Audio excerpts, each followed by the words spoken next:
नमस्कार दोस्तों, स्वागत है आपका हमारे आज के करंट अफेयर की क्लास में। शुरुआत करते हैं दोस्तों हमारे राजस्थान की 3 हस्तियों से जिनको पद्मश्री पुरस्कार मिल रहे हैं। उन 3 हस्तियों के नाम है तगाराम भील, स्वामी ब्रह्मदेव और गफरुद्दीन मेवाती जोगी। इनके बारे में हम जान लेते हैं। सबसे पहले जानते हैं तगाराम भील जी के बारे में। ये अलगोजा वादक हैं और ये मूल सागर जैसलमेर के रहने वाले हैं। इनको 3 अवार्ड पहले भी मिल चुके हैं, रुद्रा अवार्ड, आदिवासी सम्मान और महारावल गिरधर अवार्ड। अलगोजा को अपना राज्य वाद्य यंत्र है वो घोषित किया गया है। इस प्रकार से ये 2 बांसुरी की संरचना वाला वाद्य यंत्र होता है जिसमें 2 बांसुरियों को एक साथ बजाया जाता है। ये सुशीर वाद्य यंत्र में आता है जिसके अंदर दोनों बांसुरियों में लगभग 6 छेद होते हैं। अलगोजा के दूसरे प्रमुख वादक कौन है? रामनाथ चौधरी जयपुर के। ये आपको याद रखने हैं। इसके बाद है स्वामी ब्रह्मदेव जो दिव्यांगों बच्चों की सेवा के लिए इनको ये पद्मश्री पुरस्कार दिया जा रहा है। श्रीगंगानगर के रहने वाले हैं और इन्होंने श्री जगदम्बा अंध विद्यालय 1980 में स्थापित किया था। इसके बाद है गफरुद्दीन मेवाती जोगी जो भपंग वादन, लोक गायन और कथा वाचन में प्रसिद्ध हैं। कैथवाड़ा डीग के रहने वाले हैं। इनको पहले संगीत नाटक अकादमी पुरस्कार भी मिल चुका है। ये भपंग की आप फोटो यहाँ पर देख सकते हो। इसको ऐसे हाथ के नीचे काख में लेकर के और आगे इसमें एक नड़ी लगी होती है जिससे वो तार से कनेक्ट रहती है, उससे पकड़ करके फिर तार में तनाव के आधार पर इसको बजाया जाता है। तो ये तत्वाद्य यंत्र में आता है।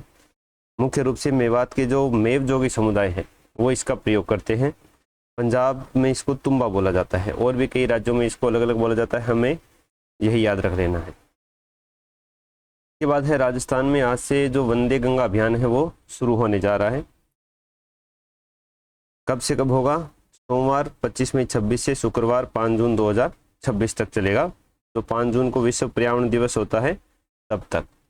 इस अभियान के मुख्य उद्देश्य हैं जल संरचनाओं का जीर्णोद्धार करना, जो हमारे पुराने तालाब, बावड़ी, जलाशय हैं उनका जीर्णोद्धार, जल स्रोतों को प्रदूषण से मुक्त करना, पर्यावरण संरक्षण के प्रति जागरूकता, भूजल पुनर्भरण हेतु जागरूकता, व्यवहार परिवर्तन से बेहतर जल उपयोग, हरियालो राजस्थान की तैयारी, जल संचयन में जन भागीदारी बढ़ाना, जल संरक्षण जन जन का अभियान, जल संरचनाओं की स्वच्छता हेतु जागरूकता, जल बचत हेतु जन जागृति और क्रम भूमि से मातृभूमि अभियान से हर बूंद का संचयन, ये इसकी मुख्य उद्देश्य है। फिर इसी अभियान के अंतर्गत जो हमारे सीएम हैं मुख्यमंत्री श्री भजनलाल शर्मा जी, वो कई जगह पर जाएंगे, वहाँ पर इसकी शुरुआत करेंगे। तो उसमें बहुत से बांध हैं उनको सम्मिलित किया गया है। तो इन बांधों की जानकारी हम देख लेते हैं। इसमें बिशलपुर बांध है जो बनास नदी पर बनाया गया है और टोंक जिले में स्थित है। यह राजस्थान की सबसे बड़ी पेयजल परियोजना है। इसरडा बांध बनास नदी, सवाई माधोपुर, पांद बारेठा, काकुंद नदी, भरतपुर और गालवा बांध है वो गालवा नदी है, एक बनास की सहायक नदी है, उनियारा टोंक में बनाया गया है। तो ये हो गया हमारा वंदे गंगा अभियान से रिलेटेड। इसके बाद हमारे पाली से सांसद हैं पीपी चौधरी, जिनको चौथी बार संसद रत्न पुरस्कार है वो दिया जा रहा है। पहले इनको 2015, 16 और 25 में ये पुरस्कार दिया जा चुका है। इसके द्वारा दिया जाता है प्राइम पॉइंट फाउंडेशन के द्वारा। कौन सी कैटेगरी में? Overall toppers in the total tally category के अंदर। अभी ये वर्तमान में एक राष्ट्र एक चुनाव की जो संयुक्त संसदीय समिति है उसके अध्यक्ष के पद पर है। फिर ये एक एडिटोरियल आया था जो अमेरिका ईरान संघर्ष से संबंधित है। इसमें अमेरिका कह रहा है कि ईरान अपना समृद्धित यूरेनियम है वो या तो हमें हैंडओवर कर दे या उसे किसी अंतर्राष्ट्रीय एजेंसी की निगरानी में हैंडओवर कर दे, अपने पास नहीं रखना है। जबकि ईरान है वो इस चीज़ से मना कर रहा है, क्योंकि जैसे ही वो समृद्धित यूरेनियम है वो हैंडओवर कर देगा तो उस पर दोबारा हमला होने की आशंका में या इजराइल द्वारा दोबारा हमला होने के चांसेज है वो बढ़ सकते हैं और उसे अपनी रक्षा के लिए कोई भी चीज़ है वो बचा नहीं सकेगी। फिर तो हम यहाँ पर देखते हैं प्राकृतिक यूरेनियम से रिलेटेड चीज़ें कि प्राकृतिक यूरेनियम क्या है। प्राकृतिक यूरेनियम जो हम प्राप्त करते हैं उसके अंतर्गत यूरेनियम 238 होता है 99.3% और उसमें यूरेनियम 235 होता है 0.7%।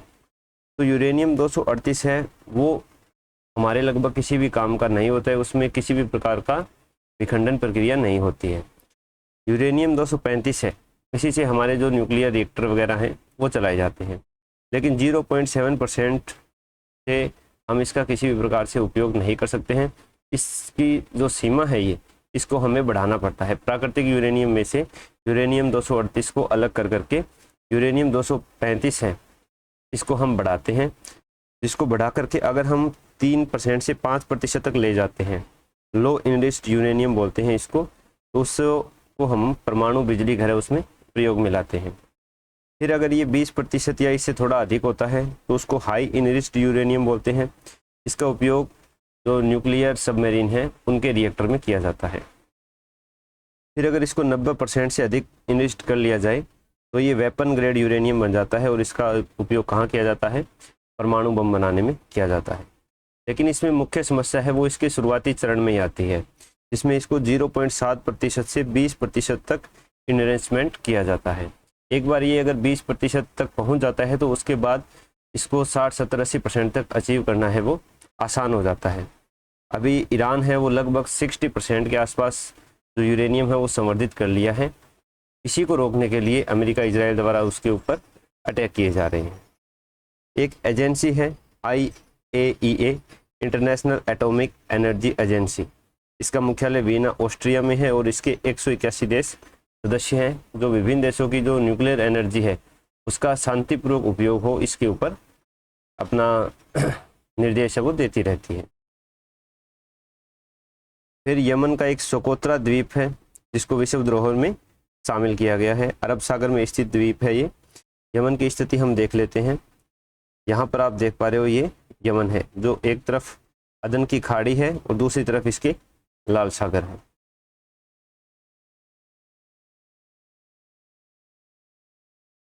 फिर जो अमेरिकी विदेश मंत्री है मार्को रूबियो इंडिया आए हुए हैं, बहुत सी द्विपक्षीय समझौतों पर हस्ताक्षर हुए हैं, बातचीत हुई है, उससे क्या निकल कर आता है वो चीज़ें हम देख लेते हैं। एक तो भारतीयों के लिए अमेरिका फर्स्ट वीज़ा है। अभी अमेरिका ने अपने राष्ट्रीय सुरक्षा के मद्देनजर रखते हुए जो वीज़ा है उसके नियमों में कड़ाई कर दी है, तो इसके लिए भारतीयों के लिए फास्ट ट्रैक वीज़ा है वो अपनाया जाएगा। कड़ी स्क्रीनिंग है वो दिल्ली में की जाएगी और दूतावास में एक अलग विंग, अलग शाखा खोली जा रही है जिसको America first visa scheduling tool कहा जाता है, जिसके जरिए वीज़ा लेना है वो आसान हो जाएगा। दूसरा, ऊर्जा सुरक्षा के ऊपर बातचीत हुई है। वैश्विक ऊर्जा बाजार जो है उस पर किसी भी तरह के प्रतिबंध ना लगाते हुए जो आपूर्ति और मूल्य है उसको डिसाइड करने दिया जाए। ये नहीं है कि भारत अगर रूस से तेल आयात कर रहा है तो दूसरी चीज़ों पर आप प्रतिबंध लगा दो। और भारत है वो विभिन्न स्रोतों से अपनी ऊर्जा ज़रूरतें पूरा करने में सक्षम है। जिस प्रकार से अमेरिका ने अमेरिका फर्स्ट नीति अपनाई है, उसी प्रकार हमारे जो विदेश मंत्री है एस जयशंकर, उन्होंने इंडिया फर्स्ट नीति भी हम अपनाते हैं ये बोला है। फिर भारत ने अमेरिका का धन्यवाद किया है क्योंकि उन्होंने 26/11 मुंबई अटैक के जो मास्टरमाइंड था तहव्वुर राणा, उसका प्रत्यर्पण करवाया था। मल्टी अलाइनमेंट नीति का भारत अनुसरण करता है कि भारत यूरोपियन कंट्रीज, अमेरिका, उसके साथ जो मिडल ईस्ट कंट्रीज है, साथ में रूस, यूक्रेन है, सभी के साथ अपनी रणनीतिक साझेदारी रखेगा, किसी भी एक पक्ष का समर्थन है वो नहीं करेगा। भारत अमेरिका रणनीतिक साझेदार है और हिंद प्रशांत क्षेत्र में मुक्त व्यवहार के लिए वो प्रयास करते रहेंगे। फिर पाकिस्तान के क्वेटा शहर में फिर से एक हमला हुआ है जिसमें जाफर एक्सप्रेस ट्रेन है उसको निशाना बनाया गया और इसमें लगभग 32 लोगों की 40 लोगों की 24 लोगों की मौत हुई है। इससे पहले भी मार्च 2025 में और नवंबर 2024 में आत्मघाती हमला किया गया था। हम जानते हैं कि ये हमले हैं ये क्वेटा में ही क्यों होते हैं और इस हमले की जिम्मेदारी है वो BLA ने ली है, बलूचिस्तान लिबरेशन आर्मी ने। तो इसका इतिहास देखते हैं और क्यों बलूचिस्तान है वो पाकिस्तान में ये इस प्रकार की आतंकवादी गतिविधियां वो करता रहता है। क्वेटा में हुई है जाफर एक्सप्रेस। तो सबसे पहले हम देखते हैं थोड़ा सा बलूचिस्तान का इतिहास। बलूचिस्तान था वो पहले कहाँ पर था, ये पूरा एक क्षेत्र है, ये एक प्रांत ना होकर के पहले एक पूरा क्षेत्र था जो पाकिस्तान, अफगानिस्तान और ईरान में फैला हुआ था। फिर इसके अंदर 4 रियासतें थी, कलात, खरान, मकरान और लसबेला। इसमें जो कलात का खान है, खाने कलात है, उसके अंडर में ये जो चीज़ें हैं वो पूरी रियासतें काम करती थी। फिर जैसे ही ब्रिटिशर्स इस पर अपना अधिकार करते हैं तो कुछ चीफ कमिश्नरेट, ये प्रोविंस देख रहे हो और ये देख रहे हो, ये छोड़ करके बाकी ये पूरा एरिया है वो कलात के खान को दे दिया जाता है। ये क्यों उस समय इस पर कब्जा किया था ब्रिटिशर्स ने, क्योंकि रशिया है वो अफगानिस्तान के रास्ते एंटर करना चाहता था इंडिया में, तो यहाँ पर फिर इसको अंग्रेज़ों ने अपने अधिकार में लिया था। लेकिन जैसे ही 1947 को भारत पाकिस्तान और जो रियासतें हैं वो अलग रहना चाहे, आज़ाद किया जाता है, तो बलूचिस्तान वहाँ पर क्या है, आज़ाद रहना चाहता है।